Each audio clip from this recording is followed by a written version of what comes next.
তমাকে জন্মদিনের শুভেচ্ছা জানিয়ে এই নির্মাতা লিখেছেন, আমি খুব সৌভাগ্যবান যে তোমাকে নিয়ে আরও একটি বছর পেলাম। উদযাপন করো শুভ জন্মদিন তমা। রাফির সেই পোস্টে মন্তব্যের বন্যা বয়ে গেছে। এমনকি তমা মির্জাও মন্তব্যের ঘরে লিখেছেন, আমিও তোমাকে পেয়ে অনেক ভাগ্যবান রাফি।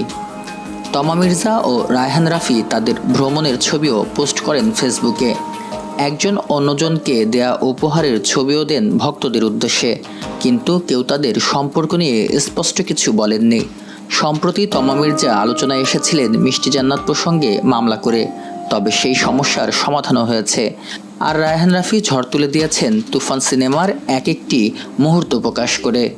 তমা মির্জা 2015 সালে নদীজন চলচ্চিত্রে অভিনয়ের মাধ্যমে শ্রেষ্ঠ পার্শ্বচিত্রে অভিনেত্রী বিভাগে জাতীয় চলচ্চিত্র পুরস্কার লাভ করেন।